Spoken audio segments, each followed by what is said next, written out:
O live action de A Pequena Sereia estreou e ele traz várias coisas novas. Hey, bem-vindos ao canal! Eu sou a Log Cortes e vamos comparar o live action de A Pequena Sereia com a animação de 89. Então já fica aqui o meu aviso de que esse vídeo vai estar cheio de spoilers da nova versão de A Pequena Sereia. Então, se você ainda não assistiu o filme, corre para os cinemas e depois volta aqui para saber tudo que ele traz aí, né, de novidade em cenas e personagens, comparando com a animação da Disney. E se você ainda não assistiu, eu já lancei um vídeo aqui no canal contando tudo que eu achei sobre esse live action. E vamos começar, porque como eu comentei lá nesse primeiro vídeo, esse novo filme da Pequena Sereia, ele consegue honrar e trazer, né, a grande estrutura da animação, mas ele também, né, adiciona aí vários detalhes e coisas novas pra gente. E falando no comecinho do filme, diferente de lá na animação que a gente tem, né, aquela festa que o Tritão tá tendo, né, para apresentar a sua filha, a Ariel, em que todas as irmãs estão ali juntas e elas cantam aquela musiquinha fofa. A gente não tem nada disso acontecendo aqui no live action. Aqui o porquê, né, da família tá toda junta e das irmãs da Ariel estarem ali é por causa da lua coral. Porque aqui nesse novo filme eles criaram esse background de que as filhas do Tritão são governantes dos 7 reinos. Então elas vivem cada uma na sua área e, né, não se veem ali ao longo do ano. A não ser na lua coral, que é quando toda a família se reúne em Atlântida. Então aqui o filme começa na lua coral e a gente tem as irmãs da Ariel chegando até o palácio. As próprias irmãs da Ariel estão bem diferentes do que a gente viu lá na animação. Infelizmente, elas ainda não têm, né, muito destaque, continuam tendo mais ou menos o mesmo tempo de tela que elas tinham antigamente, mas agora cada uma delas é de uma etnia, cada uma tem um design bem próprio e diferente e, né, cada uma é governanta aí de uma área. Você devia me ver com uma coroa. Se você quiser saber mais detalhes sobre essas sereias e as áreas que elas comandam, já tem também um vídeo aqui no canal falando sobre tudo isso. E um detalhe que a gente tem que é bem reforçado aqui no live action é esse medo e esse ódio que as criaturas do mar têm contra os humanos. Lá na animação a gente tem muito mais, né, o Tritão falando sobre isso, sobre como ele não gosta, né, que as filhas cheguem perto da superfície, que interajam com coisas de humanos, como os humanos são perigosos e tudo mais. E aqui não só o Tritão, né, continua com essa visão, mas a gente pode perceber que as outras filhas dele também concordam bastante com isso. A gente tem uma cena específica depois que ocorreu o naufrágio do Eric, em que elas estão ali todas juntas, meio que, né, limpando a bagunça, tentando tirar, né, as coisas ali que caíram do navio, como pedaços de madeira, barris e outros elementos que caíram no fundo do mar e acabaram, né, estragando ali algumas áreas, estragaram corais, destruíram, né, tipo ali moradias de peixes, de outras criaturas. Então a gente vê um pouquinho, né, bem pouquinho, mas a gente vê como elas estão muito mais envolvidas nessa parte de realmente fazer, né, com que o oceano seja um lugar bom para todas as criaturas viverem, como elas cuidam de todo esse meio ambiente e também como elas ficam ali, né, super irritadas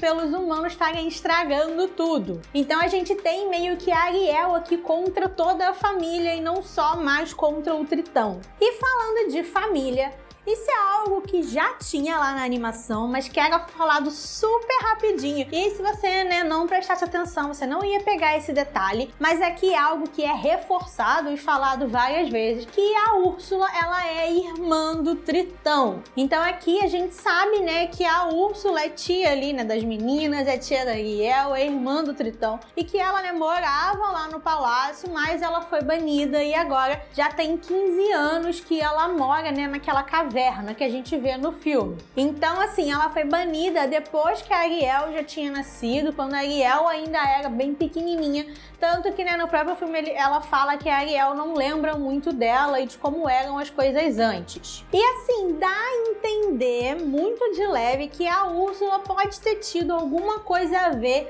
com a morte da mãe da Ariel. Porque assim como na animação aqui o Triton fala que foi um humano que matou a mãe das meninas, mas também na cena em que a Ariel chega, né, pela primeira vez na caverna da Úrsula, para poder falar com ela, ela fala que meu pai sempre comentou muito como você gostava de, né, criar ali intrigas entre os humanos e os seres marinhos. E em um dos livros que foi lançado pela Disney Books, o Guide to Merfolk, a gente ainda não tem uma confirmação de que esse livro vai chegar no Brasil, mas eu tô torcendo demais, então vamos encher aqui de comentários para o Universo dos Livros, que é a editora, né, que tem os direitos da Disney aqui no Brasil, pra trazer esse livro pra gente, porque ele parece estar incrível e ia ser muito legal poder ter ele na nossa coleção de uma maneira mais acessível. Então, pessoas que já leram esse livro falam que nesse livro eles falam que a Úrsula meio que foi responsável pela mãe da Ariel, porque ela realmente, né, ficava aí fazendo coisas pra intrigar os humanos e pra chamar a atenção deles, e por causa disso a mãe da Ariel acabou sendo capturada e morta. Ainda falando da Úrsula, uma outra diferença que a gente tem aqui, né,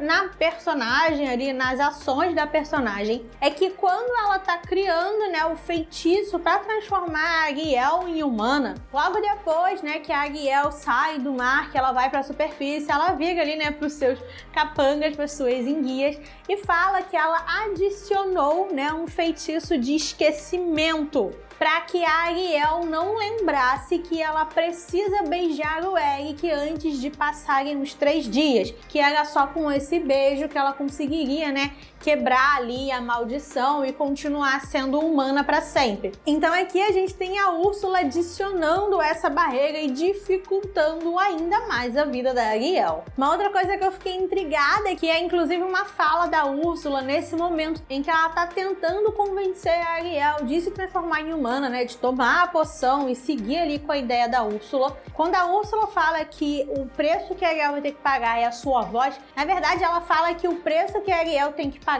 é abrir mão dos seus poderes de sereia. Então, dando a ideia de que a voz, né, das sereias, de que o canto das sereias é algo poderoso e algo que realmente, né, tem uma influência ali nos humanos. Então, dá a entender, pelo que a Úrsula fala, que a Ariel, né, salvou o Eric de ser afogado, não só, né, por ter tirado ele do mar, mas principalmente na hora que ela canta pra ele, foi ali que ela realmente, né, o salvou, que se ela não tivesse cantado pra ele, ou que, sei lá, ele só tivesse saído do mar sem ter, né, a sereia ali ajudando, de que provavelmente ele teria morrido, ele não teria, né, conseguido voltar. Foi assim o que eu entendi, eu só vi o filme uma vez até agora, mas pela fala ali da Úrsula dá a entender isso, de que a voz das sereias, né, o canto das sereias realmente tem poder, e não só, né, ela usa isso depois pra enfeitiçar o Eric, achando, né, que a Vanessa é a pessoa que tinha salvo ele, mas que a Ariel usa esse canto também pra salvar o Eric depois que ele naufragou. E isso, né, do canto das sereias vem muito de lendas que a gente, né, tem até aqui, né, no mundo real. Muito se fala, né, sobre o canto das sereias, sobre essas criaturas que chamam os marinheiros para baixo d'água para poder afogar ou qualquer coisa assim. E aqui nesse filme a gente pode ver, né, que os humanos, principalmente o pessoal ali do reino do Eric, eles têm muito mais essas lendas e essas conversas sobre os seres do mar. Assim, dá a entender que eles realmente acreditam que existe alguma coisa ali no fundo do mar. A gente tem, né, logo assim, a primeira cena do filme em que a gente vê, né, o Eric lá no barco com os marinheiros e tal. Vários dos marinheiros estão tentando acertar o que na verdade é um golfinho, mas eles estão tentando acertar um golfinho porque eles estão achando que é uma sereia que tá ali para prejudicar eles. É o Eric que acaba parando, né? E não deixa com que os homens machuquem o animal. Lá na animação tinha isso, principalmente, né, nos marinheiros em si, também nessa ceninha de abertura, mas aqui é algo um pouco mais, tanto que aqui nesse live action a gente tem a mãe do Eric, que é uma personagem que não existe lá na animação. Ela, né, é ali a rainha do reino, então a gente tem algumas cenas dela. E ela fala, assim, pro próprio Eric, sobre os deuses do mar, sobre como, né, eles têm que agradar os deuses do mar e que parece que os deuses do mar estão com alguma raiva deles ali, principalmente, né, depois que o barco do Eric sofreu esse acidente e tal. Então dá a entender que essa mitologia ali, né, dos seres do mar é algo que tá muito mais enraizado aqui no live action. E falando, né, da mãe do Eric, que não só essa personagem nova. Aqui no filme também eles comentam que o Eric é adotado. A própria mãe fala, né, que quando ele era ali um bebezinho, quando ele era bem pequenininho, ele chegou ali, né, no reino, ele foi meio que salvo depois de ter sofrido um naufrágio. Então o bebê Eric apareceu lá no reino e aí o rei e a rainha acabaram decidindo, né, adotar ele como filho e criar ele como príncipe. Eu não gosto de bebês por perto, eu não tenho chupeta nem tetê. E o próprio Eric, ele é um personagem um pouco diferente aqui no live action. A gente tem mais tempo de tela com o Eric, a gente pode ver mais do Eric, né, da sua personalidade, dos seus desejos, dos seus medos. Aqui eles focam muito nessa vontade dele de conhecer outros lugares, de ser uma pessoa aventureira. Ele fala que, tipo, o mar chama por ele, que ele quer sempre passar o máximo de tempo possível no mar, viajando, indo para outros lugares, para conhecer outras culturas, descobrir coisas novas e poder trazer isso para o seu reino, poder fazer, né, com que o seu reino avance e esteja sempre a par ali de tudo que está acontecendo e não fique deixado para trás, que é meio como ele se sente. Ele sente que o reino tá, tipo, parado no tempo, tá isolado, deixado para trás, e ele quer fazer com que isso mude. Ele quer fazer isso através, né, dessas viagens, dessas culturas que ele quer conhecer, desses lugares que ele quer explorar. Mas a gente vê que a mãe dele, né, tem muito medo de que ele acabe se ferindo, acabe se perdendo e quer manter ele ali o máximo de tempo possível dentro do castelo. Então é bem legal ver esses paralelos que eles fizeram entre o Eric e a Ariel. Tanto que aqui tem uma cena no live action que a gente vê que o Eric também coleciona coisas. Ele tem ali uma biblioteca dentro do castelo em que ele coleciona coisas dessas viagens, né, desses lugares que ele vai. Então é muito legal a gente poder ter visto mais do Eric aqui nesse filme. Eu gostei bastante de como o personagem ficou, achei que ele ficou um fofo e isso ajudou para desenvolver, né, muito melhor ali o relacionamento dos dois. E, né, meio que em paralelo com isso, a gente vê também muito mais do reino dele. Na animação a gente vê, né, ali um pouquinho de dentro do castelo e a gente vê ali poucos pedacinhos na cena em que o Eric vai levar, né, a Ariel para passear antes de beijar a moça. E aqui essa parte, né, do passeio é maior, a gente vê mais do reino, a gente conhece, né, ali outras pessoas que moram ali nesse reino, um pouco de como é, né, a cultura e a vida deles. E, inclusive nessa cena, não sei se você que já assistiu o filme reparou, mas a gente tem ali, né, um cameo, uma participação especial da Jodie Benson, que é a voz original da animação, ela é a voz original da Ariel. Aqui no filme ela é, né, a vendedora que tá ali nessa praça, nessa feira, e que oferece um prato ali de comida pra Ariel junto com um garfo, em que a gente tem a cena da Ariel ali meio confusa, tentando pentear o cabelo com garfo, todo mundo olhando pra ela assim, meio esquisito. Aquela mulher, né, que tá ali falando com ela é a Jodie Benson. Eu achei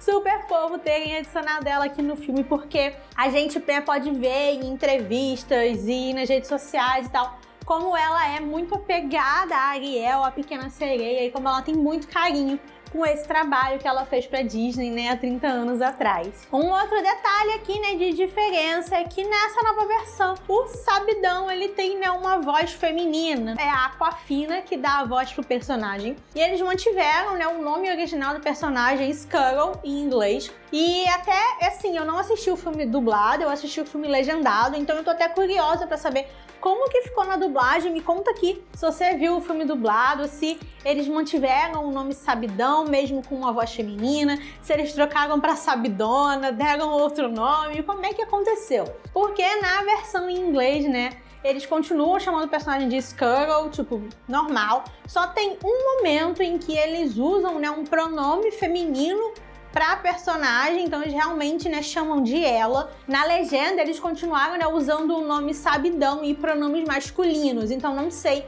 como é que ficou na dublagem, me conta aí que eu quero saber. E além dessa mudança, né, na voz, no personagem, a gente tem também aí 3 músicas novas nesse live action, e uma delas, inclusive, é cantada pelo Sabidão e pelo Sebastião, que é a música Scuttlebutt, eu acho que Zum Zum Zum em português, se eu não me engano.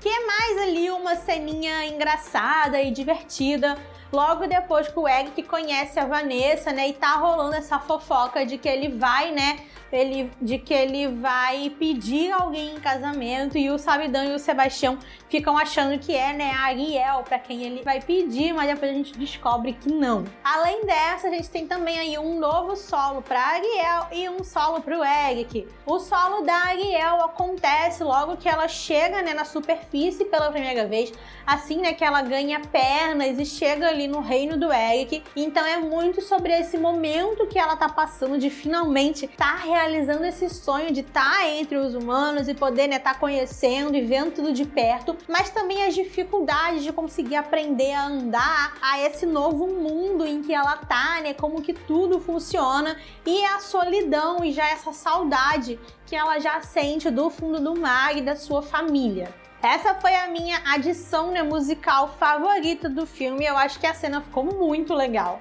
E a outra música, o solo do Eric, ela acontece ali logo depois de Aqui no Mar, né? Depois que o Eric foi salvo pela Ariel. E é muito uma música dele ali meio que sofrendo e nessa vontade que ele tem também de explorar o mundo e de sair, de conhecer coisas novas e de se sentir preso ao mesmo tempo. E agora, né, essa curiosidade de descobrir quem é essa menina que salvou ele, que o ajudou e que desapareceu. E como ele acha que a encontrando, ele vai conseguir, né, também abrir caminho para esses seus sonhos de ir viver novas aventuras e descobrir novas coisas. Lá no final do filme a gente tem também aí, né, 2 diferenças. Uma delas é que as enguias ali, ajudantes da Úrsula, né, o Pedro e o Juca, eu não sei se eles mantiveram esses nomes na dublagem, mas eu acredito que devem ter deixado. Eles aqui, né, eles conseguem